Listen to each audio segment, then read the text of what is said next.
12년 만에 한국 온 북한 축구단 우리가 보여주는 나라가 됐다. 프롤로그. 북한 축구단이 한국 땅을 밟았다. 2024년 10월 인천국제공항. 비행기 트랩 아래로 한 무리의 선수들이 내려옵니다. 운동복 차림. 단체 이동. 주변을 살피는 눈빛. 북한 여자 축구 국가대표팀이었습니다. 12년 만에 한국 땅을 밟은 순간이었습니다. 이 소식이 알려지자 무언가 이상한 일이 벌어졌습니다. 티켓 판매가 시작되자마자 수원 월드컵 경기장 좌석이 하루도 안 돼 전부 매진됐습니다. 그것도 평일 경기였습니다. 사람들은 왜 이 경기에 이렇게 열광했을까요? 단순히 축구가 보고 싶어서였을까요? 아닙니다. 이 경기장 안에는 축구가 아닌 무언가 다른 것이 있었습니다.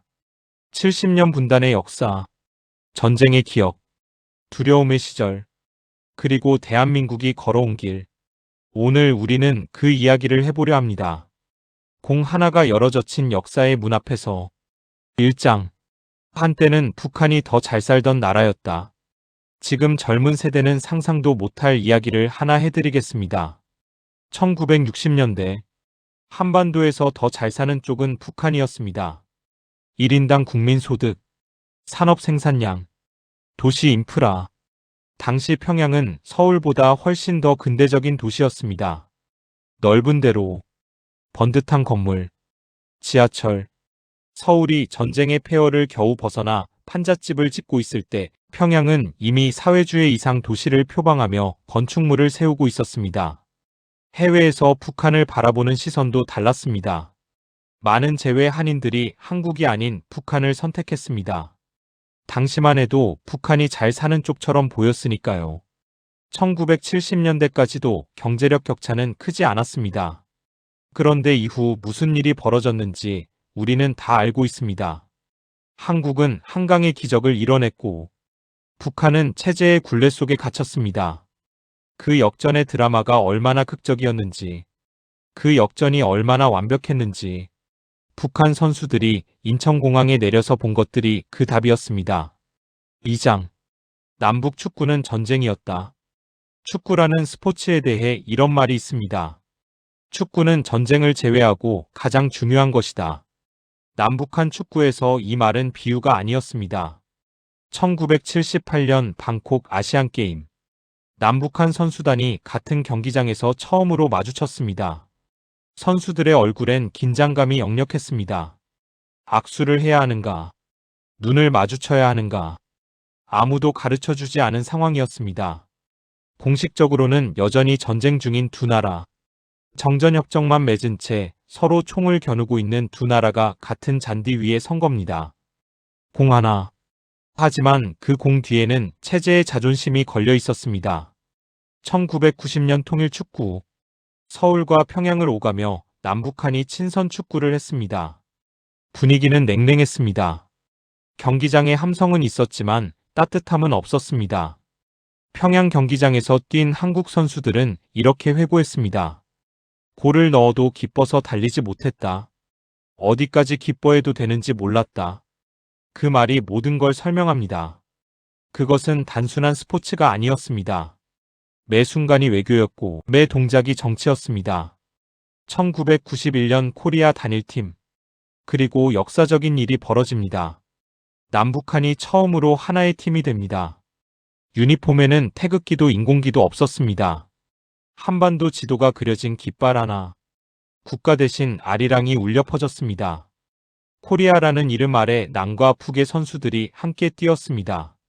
이 팀은 세계 청소년 축구 선수권 대회에서 8강까지 오릅니다. 하나가 됐을 때 우리가 얼마나 강해질 수 있는지를 보여준 순간이었습니다. 2014년 인천 아시안게임.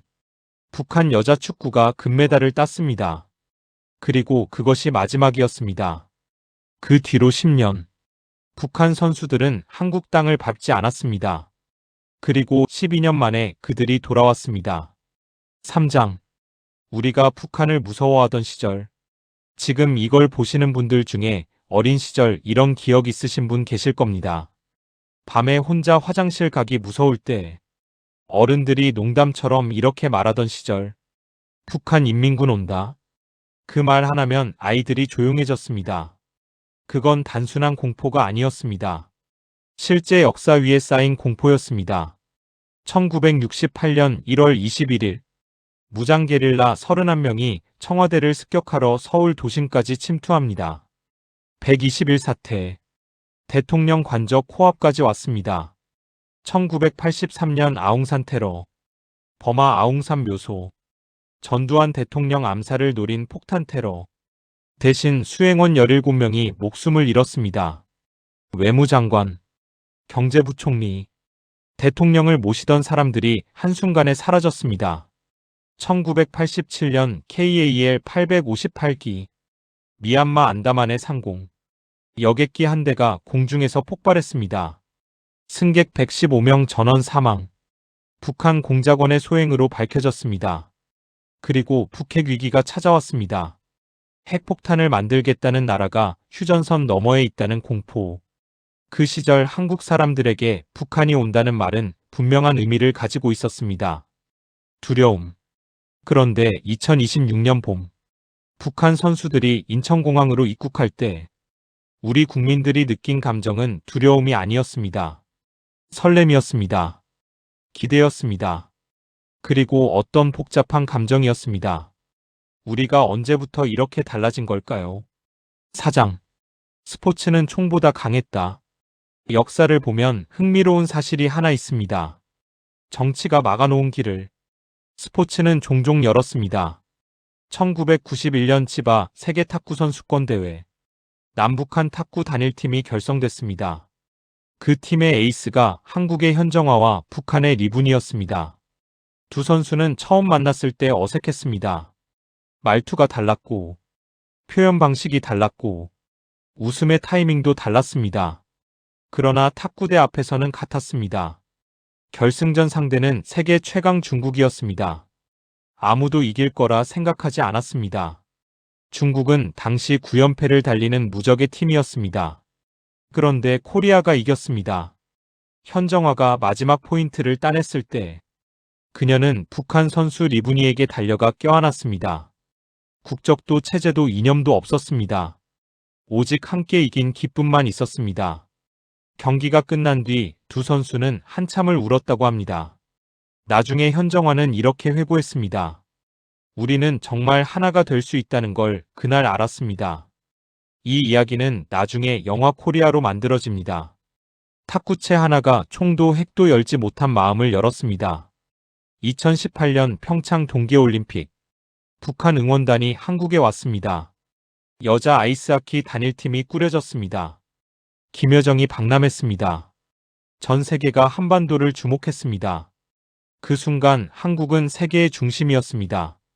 전쟁의 땅이 아닌 평화의 무대로서 총은 못 넘던 선을 스포츠는 넘었습니다.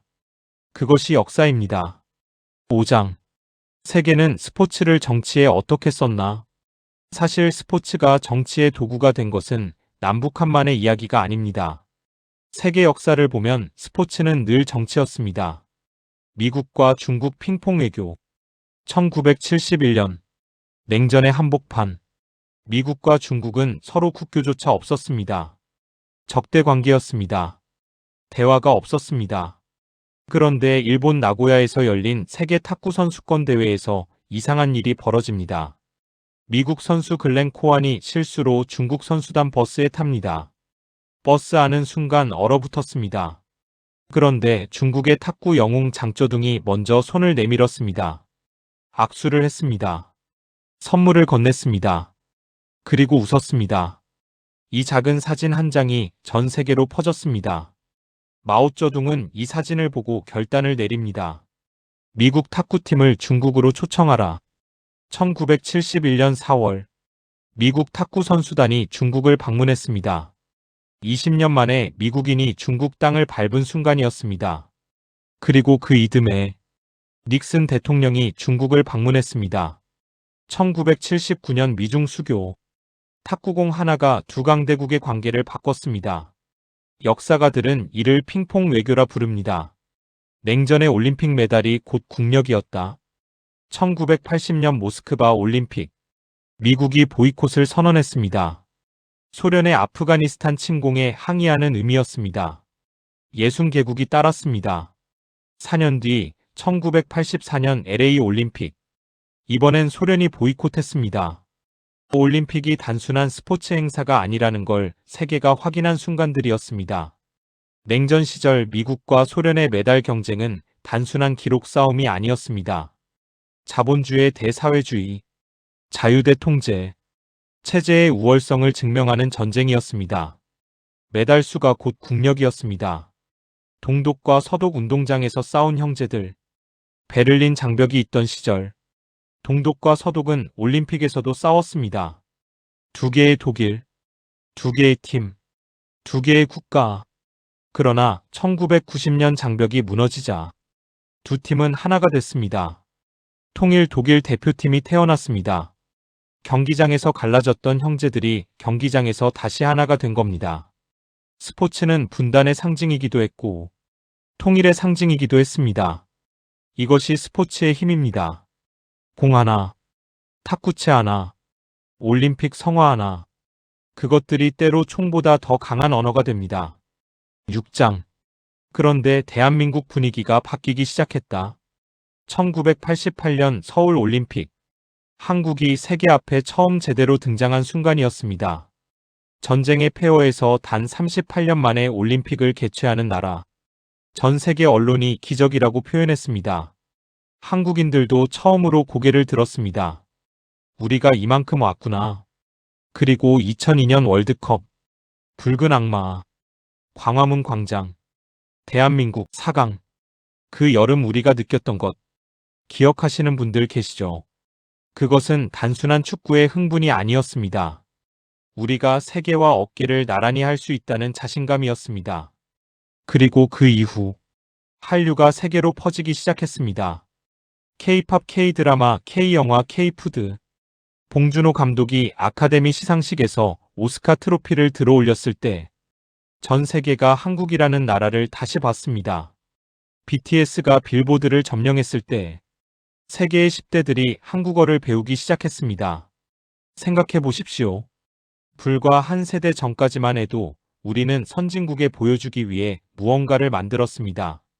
더 잘 보이려고, 더 인정받으려고. 그런데 지금은 다릅니다. 세계가 먼저 한국을 찾습니다. 우리는 보여주는 나라가 됐습니다. 7장. 북한 선수들이 한국에 오면 보는 것들.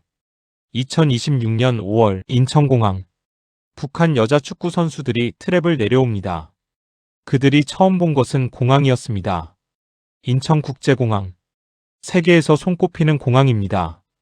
깨끗하고 넓고 복잡하지만 질서 있고 음식점이 즐비하고 표지판은 한국어와 영어와 중국어와 일본어로 쓰여 있습니다.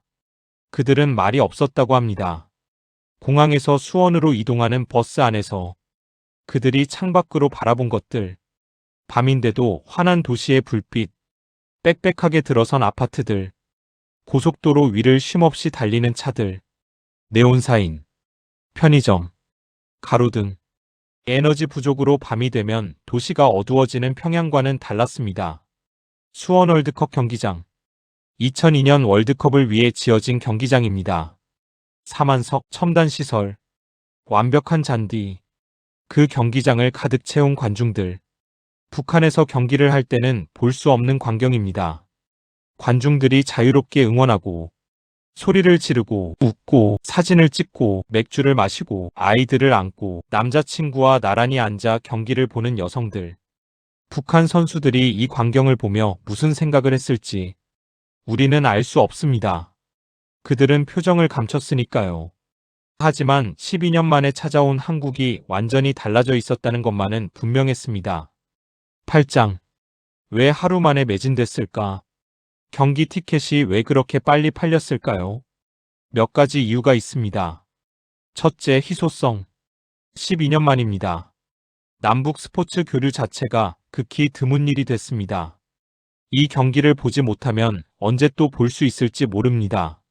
사람들은 그걸 본능적으로 알고 있었습니다. 둘째, 북한 여자 축구의 실력. 이것도 빼놓을 수 없습니다. 북한 여자 축구는 아시아 최강 중 하나입니다. 2023년 피파 여자 월드컵 아시아 예선. 북한은 한국을 0-0으로 묶었습니다. 세계 랭킹도 꾸준히 높습니다. 피지컬이 강하고 조직력이 뛰어나며 거친 플레이를 두려워하지 않습니다. 북한 선수들에 대한 존중이 있었습니다. 이건 만만한 상대가 아니라는 것. 셋째, 역사적 상징성. 이게 아마 가장 큰 이유였을 겁니다. 단순히 축구를 보러 가는 게 아니었습니다. 역사의 한 장면에 함께하러 가는 것이었습니다. 살아생전 이런 경기를 볼 수 있다는 것. 북한 선수들이 한국 땅에서 뛰는 걸 직접 눈으로 본다는 것. 그 순간을 함께하고 싶었던 사람들이 경기장을 채웠습니다. 넷째, 시니어 세대의 감정. 60대, 70대, 80대 어르신들. 이분들이 살아온 세월을 생각해 보십시오. 121 사태를 뉴스로 들으며 자란 세대. 방공 교육을 학교에서 받은 세대. 북한이 온다는 말에 가슴이 서늘해지던 세대. 그 세대가 경기장에 앉아 북한 선수들이 뛰는 걸 보는 겁니다. 그것이 어떤 감정인지 젊은 세대는 이해하기 어려울 수 있습니다. 우리가 여기까지 왔구나. 그 한마디로 설명이 되는 감정이었습니다. 9장. 이제는 우리가 보여주는 나라가 됐다. 한때 우리는 북한을 두려워했습니다.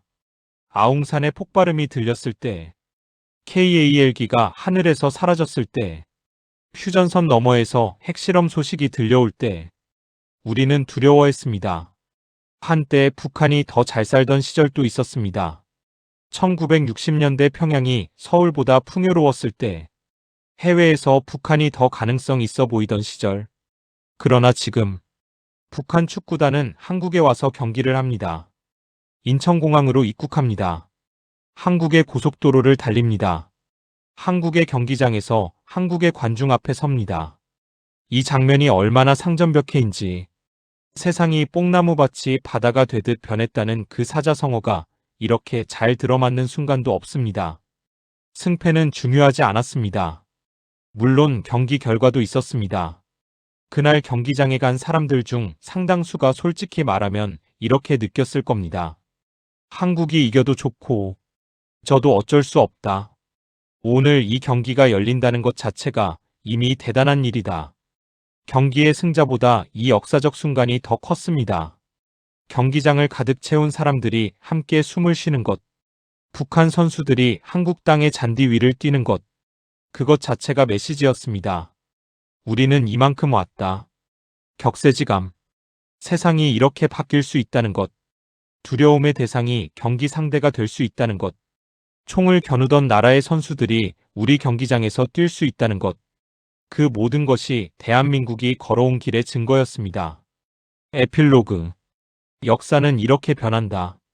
북한 선수들이 한국 땅을 밟는 날. 우리는 단지 축구를 보는 것이 아닙니다. 대한민국이 어디까지 왔는지를 보는 겁니다. 전쟁의 폐허에서 시작해서 독재와 민주화를 거쳐 경제 기적을 이루고 문화로 세계를 흔드는 나라. 그 나라에 이제 북한 선수들이 경기를 하러 옵니다. 스포츠는 늘 그랬습니다. 정치가 닫아놓은 문을 두드리고 총이 막아놓은 선을 살그머니 넘고 이념이 갈라놓은 사람들을 한 경기장 안에 앉혀놓았습니다. 1991년 탁구채가 미중 관계를 바꿨듯 1991년 코리아 단일팀이 잠시나마 하나의 꿈을 꾸게 했듯 2024년의 이 경기가 그 긴 역사의 한 페이지에 새겨질 겁니다. 역사는 이렇게 변합니다. 한 번에 변하지 않습니다. 갑자기 변하지도 않습니다. 탁구공 하나, 축구공 하나, 그런 작은 것들이 쌓이고 쌓여 어느 날 세상이 달라져 있습니다. 돌아보면 그 변화가 보입니다.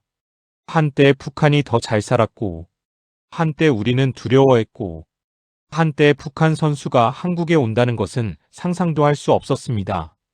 그런데 지금 그들이 왔습니다. 우리 경기장에서 뛰었습니다. 우리 관중이 응원하고, 우리 선수들이 맞붙었습니다. 이것이 대한민국의 현재입니다. 우리가 보여주는 나라, 부끄럽지 않은 나라, 당당한 나라, 그리고 아직 끝나지 않은 이야기. 남북의 역사는 아직 진행 중입니다. 마침표가 찍히지 않았습니다. 하지만 오늘 이 경기가, 이 순간이 그 긴 이야기의 한 줄이 됩니다. 더 나은 방향으로 나아가는 희망의 한 줄이. 구독과 좋아요 부탁드려요.